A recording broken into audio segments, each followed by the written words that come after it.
Bismillahirrahmanirrahim. Assalamualaikum warahmatullahi ta'ala wabarakatuh. Mesdemoiselles et messieurs, bonjour à tous et à toutes. Comment ça va aujourd'hui? Alors, toujours, j'espère que vous allez bien. Merci.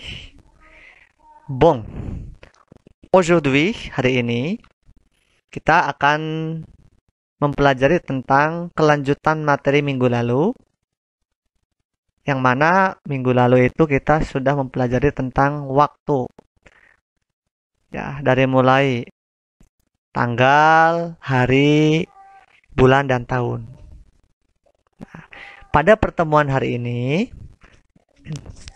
bagian kedua, partie 2, ya, kita akan mempelajari untuk apa? Untuk mengaplikasikan, mempraktekkan, ya, materi-materi yang sudah kita pelajari minggu lalu. Jadi ini sekarang itu kita aplikasinya. Apa judulnya? Approuver des informations sur le temps. Kita akan mengungkapkan informasi-informasi, ya, tentang waktu. Seperti itu. Nah, voilà. Allez, kita nanti akan masuk ke bagian berikutnya tentang aplikasi, bahwa yang akan kita pelajari yaitu tentang email. Email berbahasa Prancis. Pada perintah sudah dicantumkan bahwa lisez bien le courrier ci-dessous. Bacalah, pahamilah baik-baik email di bawah ini. Nah, kita nanti akan belajar tentang cara membuat email dengan bahasa-bahasa yang baik berbahasa Prancis, dalam bahasa Prancis. Seperti itu. Nah, sama formatnya seperti bahasa Indonesia. Yang pertama itu yang harus kita ketahui yaitu tentang kepada siapa. Ya, yang dituju, email ini kepada siapa yang akan kita tuju. Kepada siapa? Berarti yang dimaksud di sini yaitu kepada Patrick, ya. Ini orang utama itu, tokoh utama itu Patrick. Ya, orang yang dituju itu Patrick. Nah, itu ada email yang satunya lagi tuh, email monsieur itu hanya sebatas tambahan saja. Ya. Mengapa? Karena sengaja supaya mesdemoiselles et messieurs bisa memahami perbedaan antara email Prancis dengan email berbahasa Indonesia atau email-email orang-orang Indonesia. Prancis biasanya diakhiri dengan simbol atau huruf FR atau France, tapi kalau di Indonesia bisa pakai com, ya, atau pakai ID dan sebagainya. Nah, Patrick Wet, ya, voilà FR. Beda dengan yang email Monsieur Setiadi Nur Hakim, seperti itu. Nah, ini yang pertama, unsurnya itu tujuannya kepada siapa. Yang kedua itu objek. Objek itu perihal. Halnya itu tentang apa? Tentang bonjour de Brebes. Jadi, selamat pagi Brebes. Nah, ya. Mungkin si pengirimnya itu dari Indonesia. Si pengirimnya itu bisa orang Indonesia asli atau si pengirimnya itu orang luar yang berada di Indonesia. Kita nanti akan melihat. Nah, ya. Seperti itu. Di bawahnya itu ada Sheikh Papa. Sheikh Papa itu berarti papa tersayang, papa terkasih, papa tercinta. Nah, berarti papanya siapa namanya? Yaitu yang di atas, Patrick, Monsieur Patrick, papa. Lah Monsieur siapa? Si pengirimnya. Nah, itu kita nanti ya akan bahas. Kita akan belajar. Allez, on va commencer par la première phrase. Kita akan mulai kalimat pertama. Bon. J'ai beaucoup d'amis dans cette école. Saya memiliki banyak teman di sekolah ini. Ya. Ils sont gentils et les professeurs sont aimables. Ils sont mereka itu mereka teman-temannya saya si penulis. Bagaimana karakter teman-temannya? Gentil, baik hati, ya. Et les professeurs dan guru-gurunya bagaimana? Guru-gurunya ramah, menyenangkan, seperti itu, ya, penyayang. Oke. Kemudian en 2021, pada tahun 2021, le 1er février, je travaille à l'école du lundi au samedi. Tanggal 1 Februari saya belajar di sekolah, à l'école, du lundi dari hari Senin au samedi sampai hari Sabtu. Oke. Kemudian, le lundi, j'ai cours de maths, d'anthropologie, et d'histoire. Setiap hari Senin, si penulis itu menceritakan bahwa di sekolah itu yang dipelajari setiap hari Senin itu apa? Matematika, antropologi, dan sejarah. Le mardi, j'ai cours d'indonésien, d'arabe, et de français. Setiap hari Selasa, saya memiliki mata pelajaran bahasa Indonesia, bahasa Arab, dan bahasa Perancis. Nah, ini 3 mata pelajaran lagi. Le mercredi, c'est le jour du sport. Setiap hari Rabu itu merupakan hari-hari berolahraga. Ya. Jadi setiap hari Rabu itu hari berolahraga. Voilà.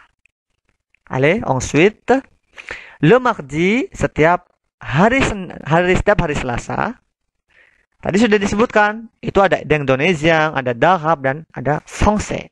C'est le jour des langues. Setiap hari Selasa itu hari-hari berbahasa. Mengapa hari-hari berbahasa?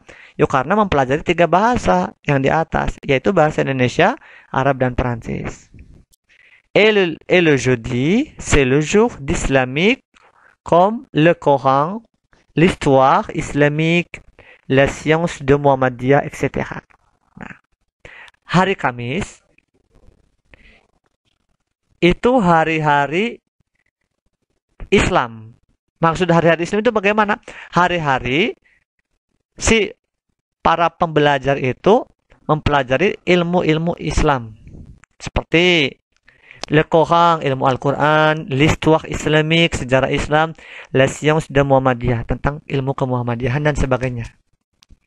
Le vendredi, setiap hari Sabtu, on a encore, le vendredi, setiap hari Jumat, on a encore cours d'arabe et de français.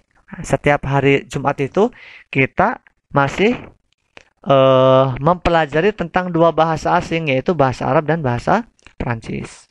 Et le samedi, dan setiap hari Sabtu, on a encore cours de maths et d'anthropologie.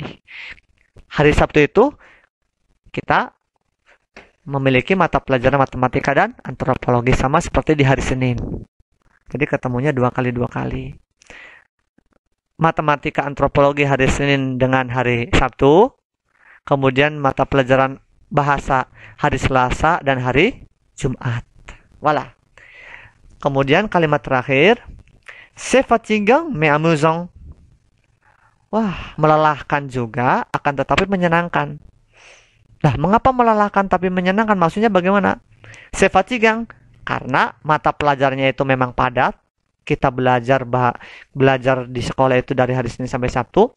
Akan tetapi ada sisi baiknya, mais amusant, perasaan yang baik, yaitu walaupun banyak mata pelajarannya, tapi menyenangkan, seperti itu. Voilà. Tu me manques, papa. Kamu merindukan aku, papa? Nah, si penulisnya itu malah berharap bapaknya itu merindukan anaknya yang jauh. Di mana? Di tempat si anak itu belajar. Ya. Jadi ini memang merupakan kalimat-kalimat yang sudah masuk ke ranah sastra, ya, sudah masuk bagian kesusastraan, kata-katanya romantis, ciri-cirinya. Tu me manques, papa. Kau merindukanku, papa. Je t'embrasse. Nah, ini pun sama. Je t'embrasse itu aku merindukanmu. Aku menciummu. Aku memelukmu. Keinginan seorang anak untuk memeluk orang tua atau papahnya. Nah, ini kata terakhir di bagian bawah, paling bawah itu, yaitu ada si pengirim. Siapa? Ternyata si pengirimnya itu si Françoise. Nah, maka kita ketahui bersama bahwa Françoise itu merupakan orang Perancis. Bisa jadi anak si anak ini yang namanya François itu memiliki keturunan blasteran ya. Ya, bapaknya orang Prancis, ibunya orang Indonesia. Makanya tinggalnya dengan ibunya karena bapaknya masih bekerja di Prancis, bisa jadi seperti itu. Jadi konteksnya itu si François itu belajar di Indonesia, kemungkinan ikut ibunya atau ikut keluarganya, sementara papanya itu yang jauh di sana itu sedang bekerja di Prancis. Makanya mengirimkan email yang menyatakan bahwa si François itu menggambarkan, menceritakan tentang perkembangan, keberadaan, tentang kegiatan belajar di sekolah, disampaikan kepada ayahnya melalui email. Wala, seperti itu ya. Mudah-mudahan Monsieur berharap Mesdemoiselles et Messieurs semuanya bisa memahami maksud dan tujuan dari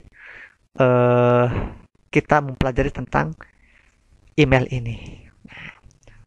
Oke, sebelum Monsieur lanjutkan ke bagian berikutnya, ini di email ini ada beberapa warna ya, kata-kata yang berwarna berbeda-beda. Ada warna biru muda, hitam, ungu, dan merah. Biru muda itu Monsieur bedakan sebagai apa? Sebagai alamat email seseorang. Ya, alamat email itu ada 2 contoh. Kemudian yang warna hitam itu kalimat biasa, ya, tidak perlu dirubah, ya. Kemudian untuk yang warna ungu itu menunjukkan durasi, la durée, ya. Kapan sampai kapan, ya. Du lundi au samedi berarti dari hari Senin ke hari atau sampai hari Sabtu.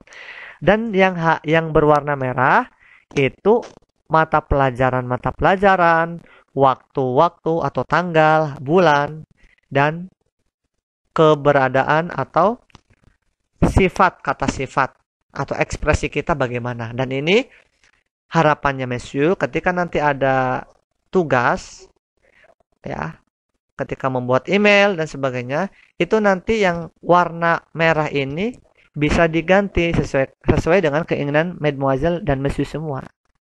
Ya, contohnya ketika Mademoiselle ingin mengganti atau mengubah waktu, tanggal dan bulannya, yang di sini itu 1 Februari bisa diganti 10 September, le 10 septembre atau le 5 Avril, etc. dan sebagainya.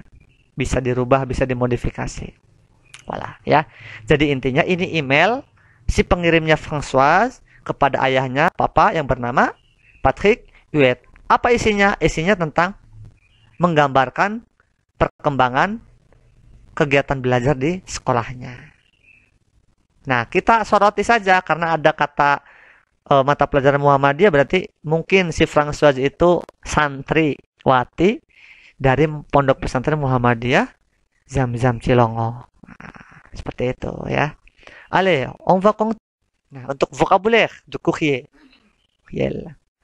Courriel ya. Kosakata yang berada di atau yang terdapat pada email ini, cher itu untuk laki-laki, cher tambah dengan akson dengan akson grave itu yang berarti tersayang atau terkasih seperti tadi. Cher papa tersayang, papa terkasih. Seperti itu. Kemudian avoir. J'ai. Tadi pada kata-kata j'ai itu berarti memiliki ya. Kata kerja aslinya itu dari kata kerja avoir. Beaucoup yang berarti banyak. Ami, beaucoup d'amis, banyak teman, beaucoup de camarades, banyak kawan, beaucoup de collègues, banyak sahabat. Tinggal ditambah S karena menunjukkan jumlahnya itu lebih dari 1 atau jamak. Kemudian école. École itu hanya sekolah, sekolahnya itu masih umum. Belum spesifik atau belum khusus. Nah, itu nanti bisa ditambahkan lagi lycée. Lycée itu bisa SMA atau lycée public ya. Seperti itu. Yang berarti SMA. Gentil atau gentille untuk si penuturnya perempuan yang berarti baik hati atau menyenangkan. Aimable yang berarti ramah atau penyayang. Travailler yang berarti bekerja atau belajar. Nah, tadi si penulis itu mengungkapkan bahwa bekerja bukan bekerja, akan tetapi belajar karena konteksnya itu di sekolah dan masih menjadi seorang pelajar. Nah, kemudian science, des sciences itu artinya mata ilmu pengetahuan. Des sciences atau science de Muhammadiyah berarti ilmu tentang kemuhammadiyahan. Encore artinya masih, fatigante tinggal ditambah e saja, yang berarti melelahkan, ditambah e kalau si penuturnya itu perempuan. Selalu seperti itu. Amusant, menyenangkan, tetapi, manque, rindu atau kangen, je te manque. Ya, tadi sudah dikatakan di teks bahwa aku merindukan, kamu merindukanku, papa? Ya, tu me manques, papa? Kau merindukanku, papa? Atau kamu kangen padaku, papa? Atau embrasser. Bisa memeluk, bisa mencium. Je t'embrasse. Aku menciummu, papa. Aku memelukmu, papa. Nah, ini mencium dan memeluk ini bukan berarti kalimat vulgar. Tidak.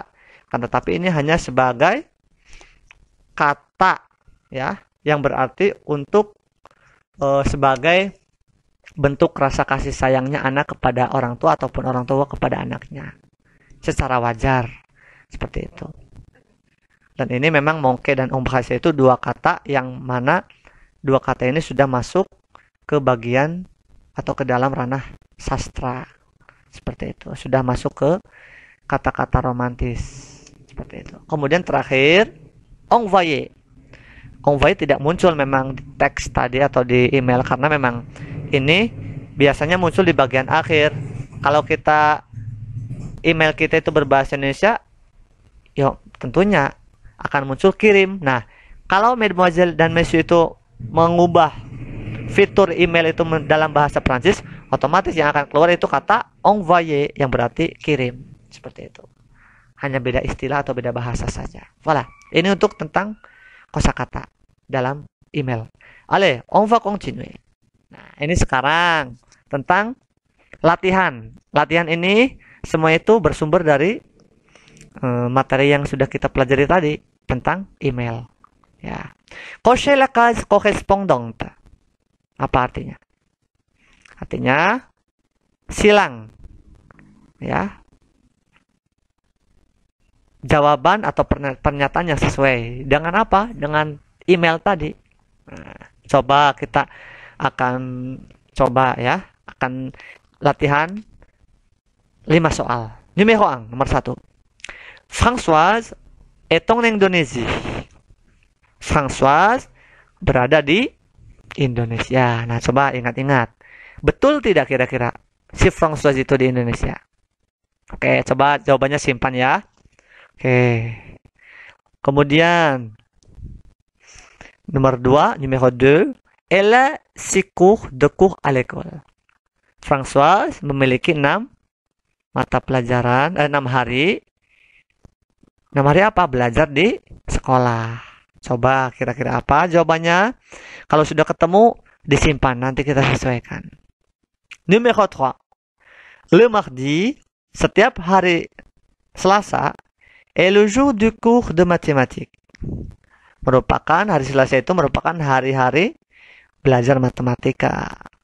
Betul atau salah? Coba nanti disesuaikan, disimpan dulu jawabannya. Numéro 4. Le jeudi, il est seulement un cours. Setiap hari Kamis, Françoise hanya memiliki 1 mata pelajaran. Simpan dulu. Ya, kita sesuaikan. Oke. Vrai ou faux? Vrai itu betul, faux itu salah. Ya. Lundi. Le lundi, il a 3 cours. Le lundi itu artinya setiap hari Senin, Françoise itu memiliki 3 mata pelajaran. Vrai ou faux? Benar atau salah? Oke, disilakan dijawab dan disimpan. Oke, sudah ya. Ale, coba kita lihat jawaban yang benar seperti apa. Oke, ternyata, nah, yang pertama tadi itu benar jawabannya, vrai. Ya, yang kedua itu vrai. Yang ketiga itu faux, salah. Keempat itu faux. Yang kelima vrai. Berarti jawaban benarnya itu ada 3, nomor 1, 2, dan 5. Jawaban salahnya itu ada 2, 3, dan 4. Nah, cara pembuktiannya, Mademoiselle dan Monsieur bisa melihat, ya, bisa mengecek di email dari si Françoise kepada ayahnya. D'accord? Voilà. Semoga bermanfaat pada pertemuan hari ini. que ce soit utile. C'est terminé, on se rencontre. Merci à tous et à toutes et au revoir. Wassalamualaikum warahmatullahi wabarakatuh.